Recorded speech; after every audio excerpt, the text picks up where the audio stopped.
Bom dia, primeiro ano. Daremos prosseguimento ao nosso conteúdo de Sociologia com o conteúdo do capítulo 5, o trabalho nas diferentes sociedades. O trabalho é um elemento fundamental para a nossa sociedade e para todas as sociedades que vieram antes dela. Mas é somente na nossa sociedade capitalista que o trabalho começa a ser visto de certa forma como algo positivo. Durante a maior parte da história, o trabalho foi visto como sinônimo de sofrimento do ser humano. É importante ressaltar que, por boa parte da história, o trabalho estava associado principalmente com o trabalho braçal. Lembramos que, durante boa parte da história da humanidade, esse trabalho era realizado ou por escravos ou por servos. Então, dessa forma, as pessoas não gostavam de ser associadas a esse tipo de trabalho. Um dos autores que busca ressignificar o trabalho e vê-lo de uma forma positiva é o Karl Marx. O Marx ele considera o trabalho como algo fundamental para a existência humana, que a forma que o ser humano se realiza no mundo é através do trabalho, ou seja, o trabalho enquanto uma atividade racional em que o ser humano transforma o mundo ao seu redor. Então, para o Marx, é fundamental para o ser humano, para garantir a sua sobrevivência, para se realizar enquanto ser humano, ele exercer o seu trabalho. Mas o Marx também identifica um problema. Para o Marx, nas sociedades capitalistas, a partir da chamada divisão social do trabalho, cada vez mais uma grande maioria produz, mas somente extrai desse trabalho o mínimo necessário para a sua sobrevivência e nada mais. Ou seja, são pessoas que trabalham jornadas de trabalho extensas e cansativas e que no final não têm tempo para utilizar desse trabalho como algo para se realizar pessoalmente. Para o Marx, o que ocorre é que essa grande maioria produz, mas não colhe os frutos dessa produção. O fruto dessa produção termina por ficar na mão dos capitalistas, ou seja, da burguesia, que seria a classe que usufrui dos frutos do trabalho do proletariado, enquanto que o proletariado recebe somente aquilo para sobreviver. Por isso o nome proletariado, que vem de prole, que seria a família, ou seja, o proletariado recebe somente o mínimo para manter a sua família. Outro sociólogo que também vimos é o Durkheim. O Durkheim enxerga o trabalho e a divisão do trabalho e como determinadas formas de divisão do trabalho colaboram para a solidariedade entre a sociedade. Entendo, solidariedade aqui não é vista como caridade, mas como a forma que a sociedade coopera entre si para continuar existindo.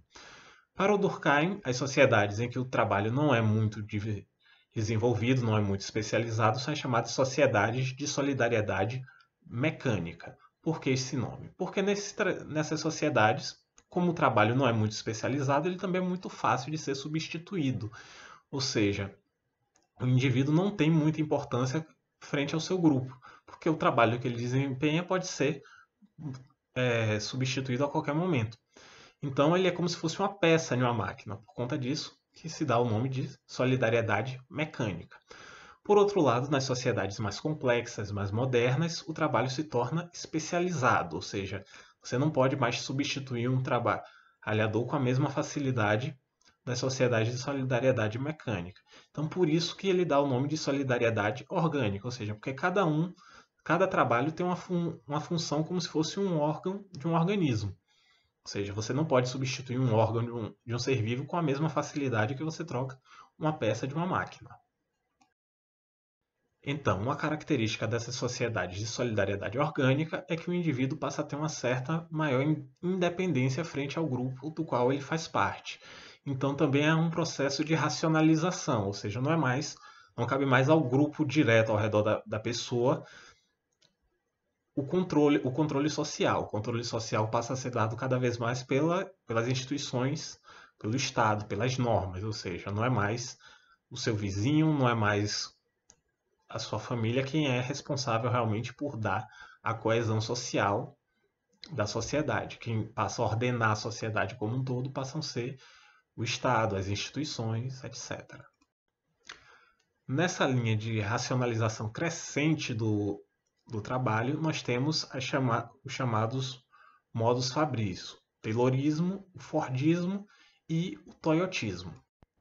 O taylorismo é um princípio de administração que busca racionalizar o processo produtivo, ou seja, através do taylorismo se busca organizar o trabalho nas fábricas e nos demais espaços de uma forma racionalizada. Ou seja, você busca dividir a produção, você busca aprimorar esse trabalho, você busca aperfeiçoar a forma em que o tempo de trabalho é aproveitado e também, para garantir isso, é necessário um controle cada vez maior sobre o trabalho e sobre os trabalhadores.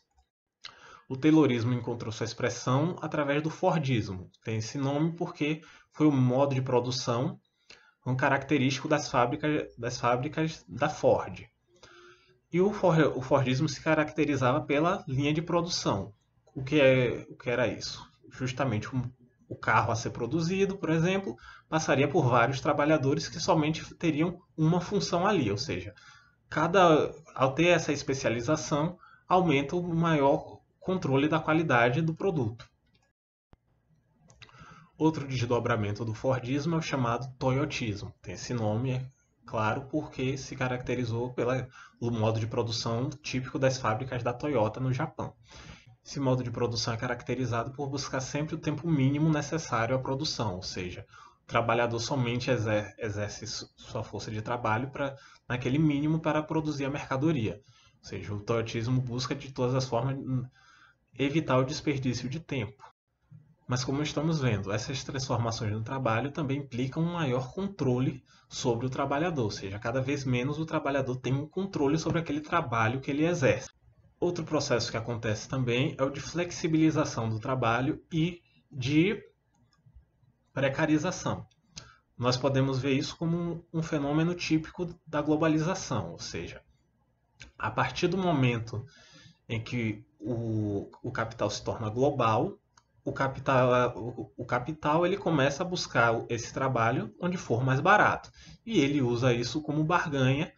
Né? Por exemplo, uma fábrica para se instalar aqui no Brasil, ela vai buscar um trabalho que seja mais barato que em outro lugar. Porque, por exemplo, se na China tiver mais barato, ela pode dizer simplesmente, não, eu vou para a China, porque lá o trabalho custa mais barato. Então nisso há uma, digamos assim, uma corrida entre os vários países para ver quem é que oferece o trabalho mais barato. E nisso, obviamente, quem sai prejudicado é o trabalhador. Da mesma forma, cada vez mais o trabalhador não tem mais certeza de que ele vai se manter naquele trabalho. O trabalho se torna cada vez mais instável. A gente pode observar isso também se percebermos os trabalhadores de aplicativo. Eles não têm nenhum vínculo com aquele aplicativo. Para todos os efeitos, eles são empreendedores individuais. Eles não são funcionários do dono do aplicativo. Mas eles exercem um trabalho. Só que eles não têm nenhuma certeza de quanto é que eles vão ganhar em um dia, quanto vão ganhar em um outro. Ou seja, o trabalho se torna flexível e por conta disso ele se torna também mais precário. Bom, é isso para a aula de hoje. Continuamos na próxima.